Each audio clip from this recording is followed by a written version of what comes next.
Mesdames, Mesdemoiselles, Messieurs, merci infiniment de suivre ce débriefing. C'est l'avant-dernier de l'année 2014. Le débriefing, c'est un débat sur l'actualité, c'est une émission d'opinion. De quoi va-t-on débattre aujourd'hui dans le débriefing? Il y a cette mise en place du gouvernement de cohésion nationale qui a divisé le MLC. D'où cette question, est-ce l'éclatement ou le parti va survivre comme à chaque défection de grosses pointures? Cette controverse au lendemain de l'adresse présidentielle sur l'état de la nation, nombre d'opposants reprochent à Joseph Kabila d'avoir tué la question « partira ou partira pas » en 2016. En toile de fond, l'identification de la population qui ne fait plus l'unanimité. La veuve Patrice Lumumba n'est plus. De son prénom Pauline, l'épouse du tout premier ministre du Congo indépendant s'est éteinte ce mardi 23 décembre, 53 ans après l'assassinat de son premier ministre de mari. Elle est pour Patrice Lumumba, donc, qui est le fer de lance de l'indépendance du Congo. On va voir si l'héritage de ce nom a été lourd ou facile à porter pour Pauline. Pour débriefer aujourd'hui, Papi Tamba, il est du PPRD. Willy Bolio, il est de la société civile Maïndombe Plateau. Monsieur Bolio, Monsieur Tamba, bonsoir. Bonsoir. Merci beaucoup d'avoir répondu à notre invitation. On commence tout de suite donc par le MLC et tout ce qui s'y passe après cette mise en place du gouvernement de cohésion nationale. 3 personnalités du MLC ont été nommées ministres. Ils ont été radiés. Une décision contestée par une douzaine des membres fondateurs. Alors, quelle est la destinée du parti aujourd'hui? Il y a 2 lignes d'approche au sein du MLC. Il y a cette approche, Bemba est en prison, sa situation judiciaire n'est pas encore clarifiée, autant s'affranchir de sa tutelle. Monsieur Tamba. Merci. Ça, c'est la première approche. Merci pour l'invitation. Je dois vraiment le dire ici que je me sens très mal. Je suis vraiment malade. Que ça soit, nous nous sentons très honorés que vous soyez venu malgré votre état de santé difficile. C'est un peu lié aussi au prestige de votre émission. Merci. Donc c'est lié pour moi de vous souhaiter anticipativement joyeux Noël et bonne fête de fin d'année. Pour ce qui est du MLC, enfin, je ne sais pas si c'est seulement aujourd'hui qu'on enregistre des départs au sein du MLC. Le MLC, avant même la nomination de certains de ses membres au gouvernement de cohésion nationale, était déjà vidé de sa substance. C'est que c'est un problème interne au MLC parce qu'on ne va pas me dire que Ndundu, Olivier Kamitato, Antoine Gonda, Yves Kissombe et compagnie, François Mwamba, que tous ces mondes-là étaient débauchés par Joseph Kabila pour l'éclatement du MLC. Non. Cela montre qu'il y a un sérieux problème au sein de leur propre parti. Vous venez de dire une chose. Vous savez, nos partis doivent un peu s'émanciper. Nos partis politiques doivent respecter la logique de la démocratie. Vous pouvez le dire que ça, ce sont vos propres propos, qu'il y a un courant qui considère que Jean-Pierre Bemba étant en prison, ils peuvent au moins s'émanciper. Mais c'est grave. De sa tutelle. C'est grave. Il y a 12 membres fondateurs qui ont contesté cette décision de radiation. 12 membres fondateurs. Merci beaucoup. C'est ça que j'ai dit que c'est assez grave de voir les choses de cette manière. Normalement, dans une démocratie, je ne pense pas que le président d'un parti politique, c'est un gourou ou c'est quelqu'un qui doit s'identifier au pouvoir au sein du parti. Il y a tout de même des mécanismes qui devraient exister, qui doivent être impersonnels. Le MLC a participé des communs d'accord, je pense à l'époque, de leurs membres au gouvernement, plutôt aux concertations nationales. Je ne vois pas pourquoi est-ce que le MLC qui a participé aux concertations nationales, aujourd'hui ferait volte-face lorsqu'il faut maintenant mettre en place, lorsqu'il fallait maintenant appliquer les résolutions prises au cours des mêmes concertations nationales. Ça paraît tout de même incohérent. Monsieur Bolio, c'est la première fois que vous venez dans cette émission. Nous nous sentons vraiment privilégiés. Alors pour vous, la situation au MLC, les 12 membres fondateurs qui ont dit non à cette décision de radiation des 3 membres du gouvernement, ça veut dire qu'il voudrait s'affranchir de la tutelle de Jean-Pierre Bemba, dont la situation judiciaire à la CPI n'est pas encore clarifiée. Merci beaucoup, Madame Mamina. Merci aux collègues, aux compatriotes qui sont venus participer à l'émission avec nous. et je vous souhaite tous mes meilleurs vœux. La situation au MLC est très délicate à approcher si vous ne maîtrisez pas les mécanismes de fonctionnement du MLC. Parce qu'on doit partir de là. Même s'il y a 12 membres fondateurs qui contestent, même s'ils sont très peu qui contestent, le plus important de savoir... 12 sur 16. Que disent les statuts du MLC. Parce que là, on va se retrouver dans l'hypothèse de la théorie des parallélismes et des formes. Alors les 12 membres fondateurs, la majorité conteste également la nomination de Bazaïba comme secrétaire général. Ils doutent de l'authenticité de la signature de Jean-Pierre Bemba. C'est là où j'ai dit qu'il faudrait d'abord comprendre comment fonctionne le MLC. Comment est-ce que Thomas Louaka est arrivé à cet endroit-là? Je ne pense pas que c'est par une autre signature. Au poste de secrétaire général. Si c'était par la même signature, alors et que la même signature le fait partir, il n'y a pas d'inconvénient. Là, je me mets à la limite du parallélisme. Il semble que c'est après avis du collège des fondateurs que le président national. C'est là où j'en arrive. C'est là où j'en arrive. Parce que vous savez, il ne faudra pas être content des poudres de piment qu'on applique aux yeux de l'autre. Ce n'est pas toujours aisé. Quand ça va revenir sur vous, c'est compliqué. Vous savez quelle était la position de Thomas Louaka lorsqu'on a radié François Mwamba. Quelle était sa position quand on a radié Yves Kissombe? Alors si aujourd'hui c'est son tour, vous trouvez que c'est le poudre de piment qu'on appliquait aux autres et aujourd'hui c'est son tour? Je crois que de manière élégante, ils doivent s'assumer.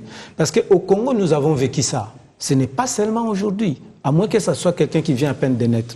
Depuis l'époque de la transition de Mobutu, on ne voyait que l'opération quitter l'opposition pour le pouvoir. Rarement on a vu les gens qui étaient au pouvoir aller dans l'opposition. À moins qu'il y ait des couacs, comme c'est le cas aujourd'hui avec Vital Kamerhe qui était au pouvoir, avec le couac qui a eu à l'intérieur, il est parti de l'autre côté. Mais généralement au Congo, au Zaïre et au Congo, on a toujours vu qu'on quitte l'opposition pour aller au pouvoir. Et dans cette même logique, Thomas Louaka a salué le départ des autres. Je crois qu'il y a même Denis Sanga qui était là-bas. Et Thomas Louaka était resté, il n'a pas contesté. Moi, je crois que le plus grand problème, ce n'est pas de dire qui a raison, qui a tort, mais c'est le sérieux dans l'action que nous menons. Est-ce que ça profiterait à qui? Et la finalité, même si on fait débat, la finalité est qu'ils auront quitté le MLC. Ok, rapidement, quelle est la destinée donc, de Thomas Louaka et de ses deux autres amis politiquement? Ce sont des hommes politiques et je crois qu'ils peuvent se prendre facilement en charge. Le fait de s'être engagé sans... parce que quand on dit que l'autre, Bemba, a radié, on doit aussi se poser la question, quand ils sont partis, ils avaient la signature de qui pour aller là-bas où ils sont partis. Donc tout ça, j'ai dit, leur avenir est entre leurs mains et je n'hésite pas à croire qu'ils créeront un parti politique d'ici là. C'est aussi votre avis, hein, la destinée politique des trois, Louaka, Kambinga et Gouaké. Et Gouaké, donc, qui a même parlé à la presse le week-end pour annoncer qu'il envisageait donc, de mettre sur pied un parti politique. Lui qui est président de l'Alliance des Bangala, si je ne m'abuse. Non, vous savez, pour moi, tout ça, c'est un non-événement parce que je vous ai dit qu'il y a José Makila qui aujourd'hui a son parti. Vous savez d'où il venait, d'où il vient plutôt. Nous avons Délice Sanga, qui jusque-là patauge un peu, mais nous savons qu'il avait mis en place une sorte d'organisation. Il n'y a pas très longtemps, il y a Jean-Lucien Boussa. Il y a Jean-Lucien Boussa. Donc, c'est là que les Congolais devraient se poser des questions pour savoir où pouvaient se trouver les problèmes au sein de ces partis. Un parti qui est bien enregistré des départs, mais pas des départs aussi importants et en masse, comme nous l'observons au sein du MLC. Mais il y a une chose qui taraude un peu mon esprit. Comment les MLC, je pense à l'époque c'était avec l'accord du président Jean-Pierre Bemba, avaient accepté de prendre part aux concertations nationales, qu'aujourd'hui, qu'on veut mettre en place les résolutions des concertations nationales auxquelles ils ont pris part, peut-être activement aussi, et qu'il puisse y avoir ces volte-face. C'est ce que moi, je n'arrive pas à comprendre. J'avoue avoir une grosse tête, mais j'ai du mal à comprendre cette donne-là. J'ai vraiment du mal à les comprendre. Maintenant, pour les restes, bon, vous savez, l'avenir politique appartient à ceux qui savent s'assumer. L'avenir politique appartient à ceux qui savent s'assumer. Okay. Après le discours présidentiel sur l'état de la nation, chacun y est allé de son commentaire et à cette question qui est revenue à plusieurs reprises, partira ou partira pas en 2016. Joseph Kabila n'a pas répondu à cette interrogation et c'est resté sans réponse. Parce que, d'abord, avant de parler du fond, j'aimerais un peu dire un petit mot sur la forme. Je ne sais pas si les gens voudraient voir le chef de l'État tomber dans les panneaux, dans les pièges que les gens voudraient lui tendre. Nous sommes en 2014. En 2014. Fin 2014. Et je vais vous dire, nous sommes en 2014. Fin ou début, c'est 2014. C'est-à-dire, nous sommes en 2014. La question majeure qui doit se poser dans la situation électorale de notre pays, c'est quel est l'état des élections provinciales, des gouverneurs des provinces et aussi du Sénat, qui sont en dépassement des mandats. Comment résoudre les déficits avec les élections locales non tenues jusqu'à ces jours? Mais en 2014, il n'y a aucun problème sur l'élection présidentielle et législative. Les gens veulent absolument éluder cette question pour maintenant se focaliser sur 2016 parce qu'il y a la tête de celui qui dirige le pays qui ne les plaît pas. Mais ce n'est pas parce qu'on vous tend les pièges dans la vie que vous devez forcément mordre aussi. Vous savez, il y a même des animaux qui sont, excusez-moi, mais qui sont des bêtes. C'est comme ça qu'on peut les traiter en tant que des animaux. Ils savent esquiver les pièges quand on les leur tend. Joseph Kabila est dans la direction de l'émergence de notre pays. Et quand on est dans la direction de l'émergence de notre pays, on essaie de se focaliser sur les priorités, on essaie de se focaliser sur l'essentiel, non pas sur l'accessoire. Parce que lorsque le chef de l'État déclare, et là je suis maintenant sur les fonds, lorsqu'il dit qu'il n'y a plus possibilité de tenir des postes de responsabilité dans notre pays, même à des niveaux très élevés, sans que cela se passe par des mandats électoraux, qu'est-ce qu'il dit par là? Qu'est-ce qu'il déclare par là? Mais lorsqu'il dit que toutes les élections seront tenues, même le local, en quoi est-ce que ça doit déranger des gens dans une démocratie? Les élections doivent être tenues à tous les différents niveaux. Ce n'est pas seulement au niveau du président de la République.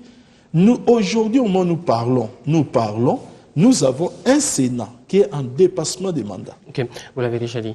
Il faut aussi noter que les élections urbaines, municipales et locales étaient prévues à partir de juin 2015, à partir de l'année prochaine.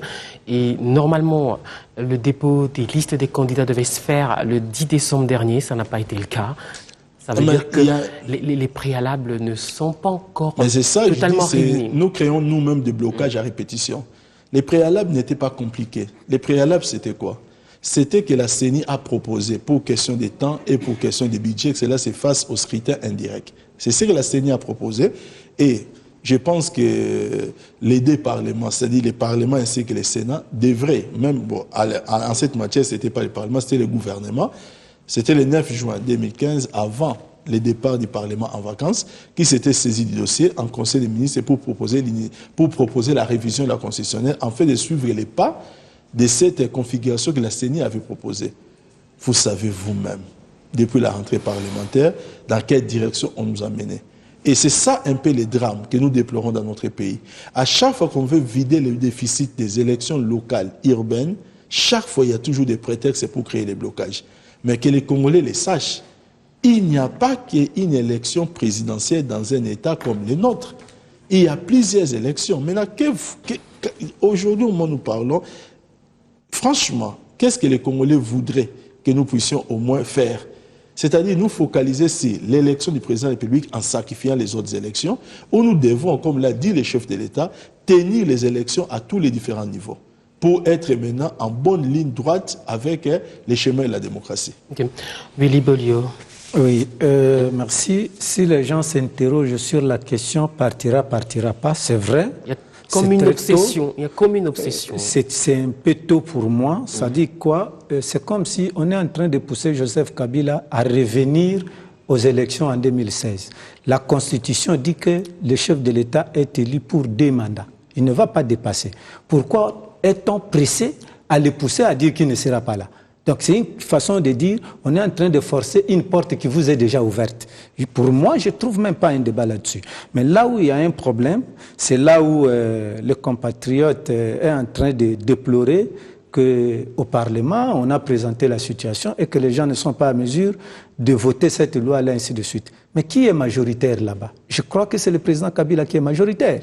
Si on doit déplorer le comportement de la majorité. Mais qu'à cela ne tienne, Si nous parlons aujourd'hui, les gens craignent ce qui est en train de se peaufiner en termes d'élections locales, urbaines, et ainsi de suite, c'est parce que les élections ne commencent pas aujourd'hui. Les élections locales étaient prévues depuis 2006. Et là, c'est Malou Malou qui était le président de la CI à l'époque. Mais il n'a pas pu le faire. On est arrivé en 2011 avec Ngoï Mulunda. Il n'a pas pu le faire. C'est seulement lorsque les gens trouvent que le mandat décisif du chef de l'État tend vers la fin qu'on veut susciter et on dit que c'est le retard. Merci de fermer votre téléphone. Excusez-moi, j'avais fermé.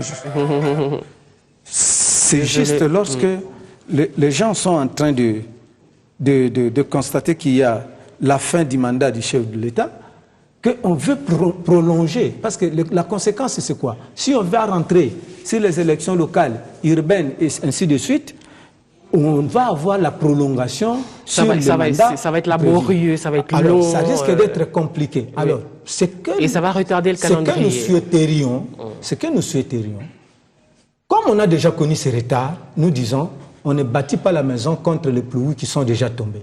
La maison, on la construit contre les pluies à venir. Alors, c'est l'occasion, on se met à l'œuvre pour qu'en 2016, on organise toutes les élections au même moment.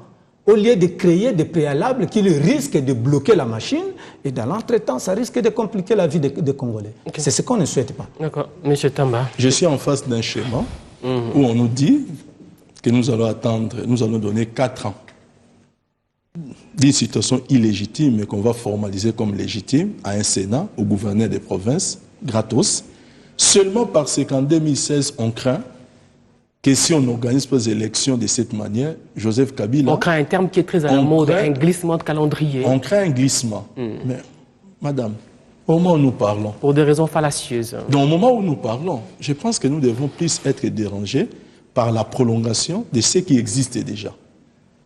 J'aurais aimé que les gens nous disent qu'ils sont dérangés de voir le Sénat, de connaître que 2 ans de dépassement des mandats. Personne ne le dit. Les gouverneurs des provinces ont 2 ans de dépassement des mandats, personne ne le dit. Les élections locales non tenues, personne ne le dit. Ça devient une obsession, une haine que nous n'arrivons plus à expliquer. C'est un individu. Ça, c'est de 1. De 2, je vais rafraîchir la mémoire de notre ami. C'est qu'en 2006, la CI organise l'élection présidentielle.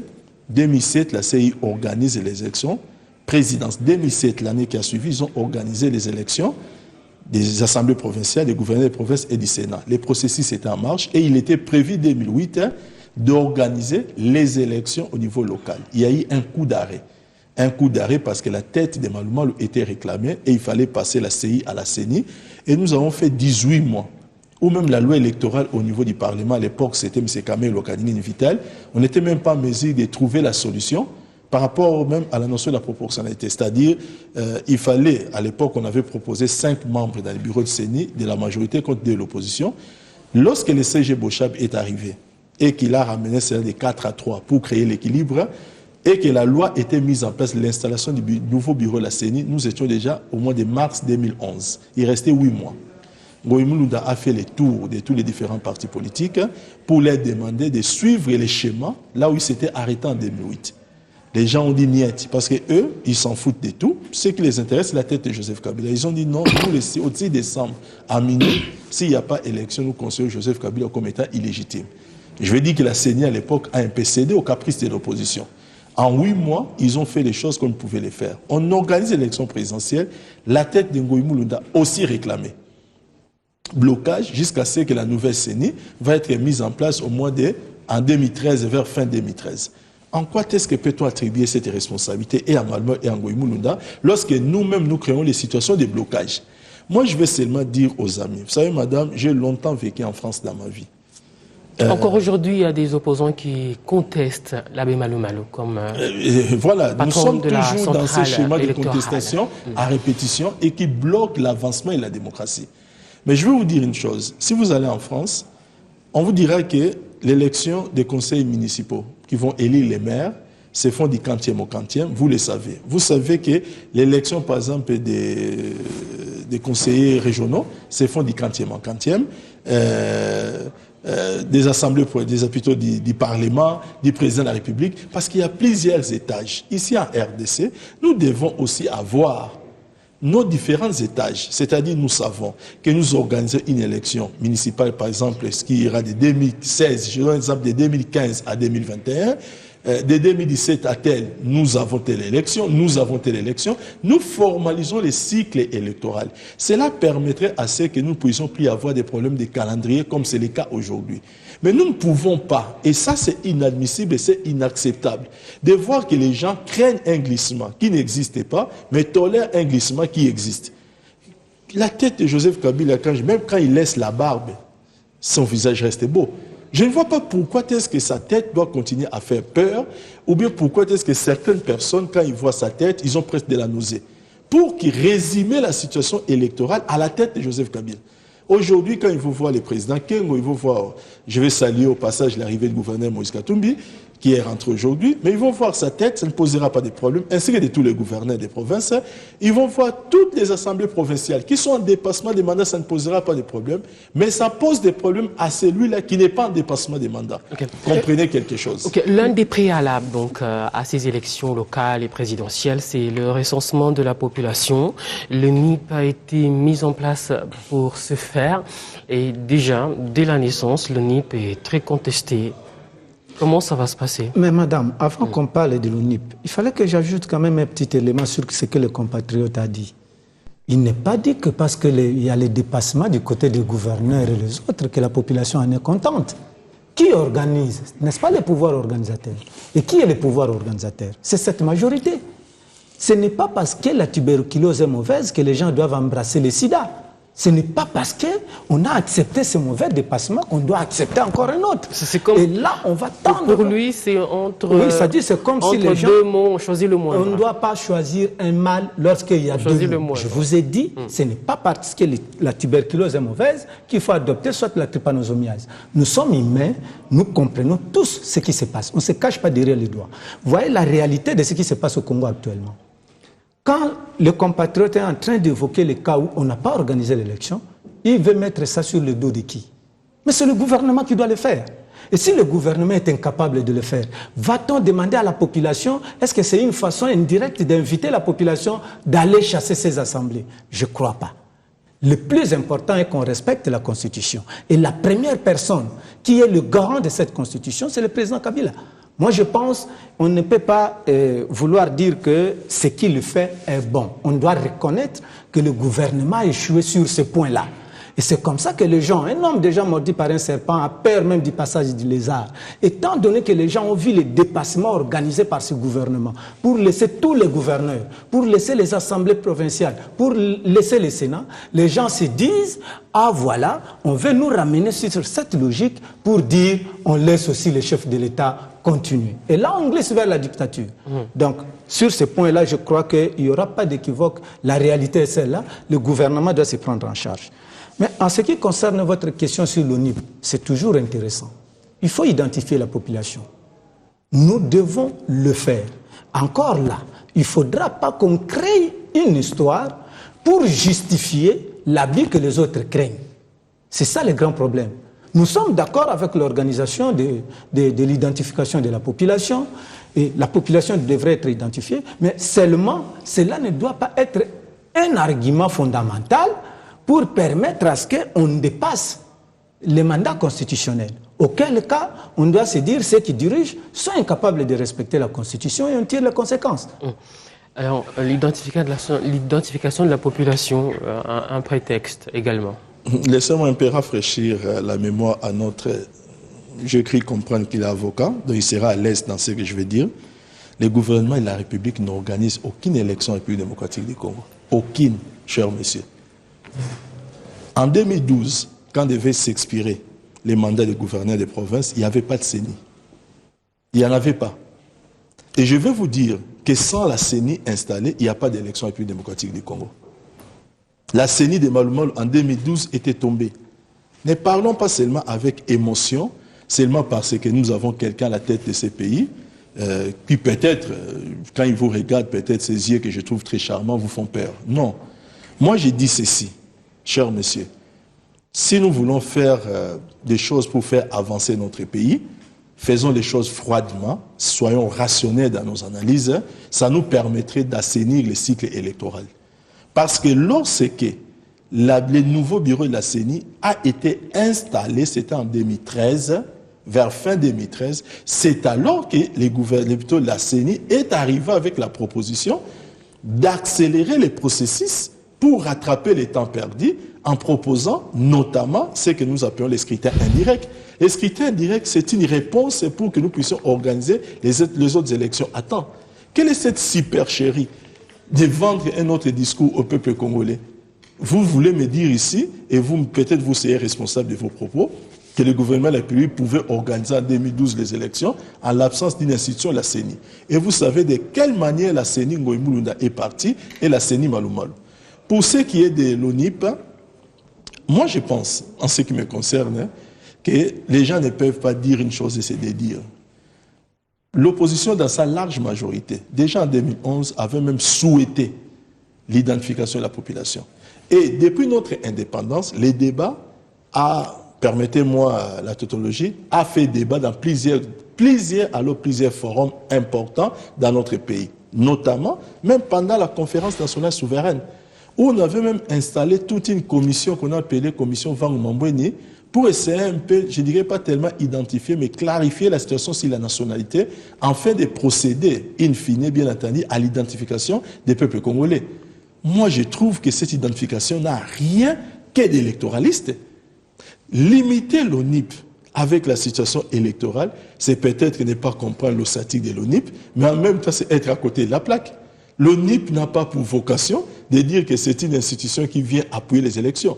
Les élections peuvent se servir des fichiers de l'ONIP, mais l'ONIP n'est pas installé pour les élections, parce qu'il y a d'autres détails importants à connaître dans une vie normale de la nation. Voilà. Il semble que le recensement de la population pourrait prendre entre 18 et 36 mois. Hein. C'est ce qui fait craindre, justement, qu'on aille vers un ajournement des échéances électorales. Alors, on va terminer par là. Je suis en train de vous dire que c'est encore... Voilà l'erreur. Qui vous dit qu'avant d'organiser les élections, il faut d'abord attendre que l'ONU finisse l'identification de la population? Qui vous le dit? Sincèrement, j'entends certains discours où, quelquefois, quand nous entendons cela, nous nous disons dans quelle planète nous sommes. Pourquoi cette supercherie et ces mensonges à répétition? Okay. Bon. On termine par la veuve Lumumba, il nous reste plus que 3 minutes, elle n'est plus, Pauline, et l'épouse du tout premier ministre du Congo indépendant. Elle s'est éteinte ce mardi 23 décembre 2014, 53 ans après l'assassinat de son premier ministre de Mali. Image emblématique de notre indépendance. Willy Bodio, le nom Lumumba, ça a été un héritage facile à porter pour elle ou plutôt lourd et difficile? Bon, je crois que d'abord je dois adresser mes condoléances à la famille Lumumba qui vient de perdre leur mère. Et la dame a réussi à supporter le nom de son mari. C'est vrai, c'était difficile. Parce qu'au moment où son mari mourait, ce n'était pas facile, mais bon voilà, elle s'est rattrapée, elle a élevé seule ses enfants. Je crois que pour ça, la dame a réussi à elle de supporter la charge de son mari, paix à son âme. Monsieur Tamba. Non, moi j'irai un peu au-delà par rapport à ce que notre ami vient de dire. Moi je pense que la nation congolaise, dans son ensemble, est un peu ingrate à notre héros national, Lumumba. Nous aimons en parler avec passion.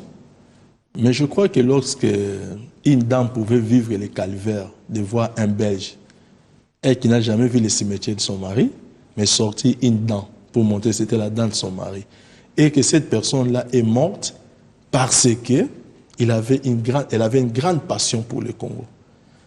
Cette personne a laissé les quelques écrits, même la lettre qu'elle avait adressée à son épouse. Je pense que toutes les générations étudieront cela dans notre pays. Mais la nation congolaise, que fait-elle pour la famille Lumumba? Vous auriez voulu qu'on fasse quoi? Moi, je crois que l'héroïsme de Lumumba, c'est dire qu'il y a quelqu'un qui a sacrifié sa vie pour qu'un jour vous soyez souverain. Et ces pays regorgent bien des richesses. Je pense que des gens qui dirigent ces pays qui peuvent m'entendre, hein, pour ceux qui restent de la famille Lumumba, je ne sais pas si c'est déjà fait, c'est pourquoi je dis que je parle au conditionnel. Mais si cela n'est pas encore fait, moi je crois qu'ils ont droit à une dotation, même dans les budgets. Je le crois, personnellement, parce que je suis un homme politique, un acteur politique. Je comprends ce que Lumumba pouvait représenter dans notre pays, mais c'est que sa famille pouvait en dire aussi. Je sais que le Premier ministre Matata avait instauré des émoluments pour les premiers ministres honoraires et pour leurs épouses, pour ceux qui ne sont plus. Ça, c'est une très bonne chose, par exemple, je l'apprends, parce que comme je dis, je ne le savais pas, mais il fallait mettre un accent un peu plus avancé pour Lumumba. Okay. Et s'il vous plaît, Madame Mandela, vous savez, si je me suis limité seulement à parler de la dame, parce que nous sommes en train de parler de sa mort, et pas d'autre chose. Si on devrait aller très loin par rapport à l'ingratitude de la nation congolaise vis-à-vis des gens qui sont morts pour la République, les premières personnes à pleurer, ce sont les fils Maurice Mpolo. Mpolo n'est pas mort parce qu'il est allé vendre dans un marché. Maurice Mpolo ou Quito sont morts parce qu'ils étaient avec Lumumba. Tout à fait. Et alors, aujourd'hui, il n'y a que Lumumba seul qu'on cite, alors que ceux-là sont morts pour la même cause. Un seul doigt ne sait pas laver la figure. Peut-être la force de Lumumba venait de l'entourage qu'il avait, de son équipe. Et si aujourd'hui on ne doit parler que de lui, et je crois que quelque part, ce n'est pas normal. Et le Parlement devra y faire face. Merci beaucoup, Willy Bolio. Vous êtes de la SOCIMAP, Société Civile Maïndombe Plateau. Papi Tamba, vous êtes du PPRD. Merci à tous les deux d'être venus dans cette émission qui se termine ici. Le prochain briefing sera consacré à une sorte de rétrospective de 2014. Merci à vous tous qui nous suivez de partout dans le monde. À la semaine prochaine.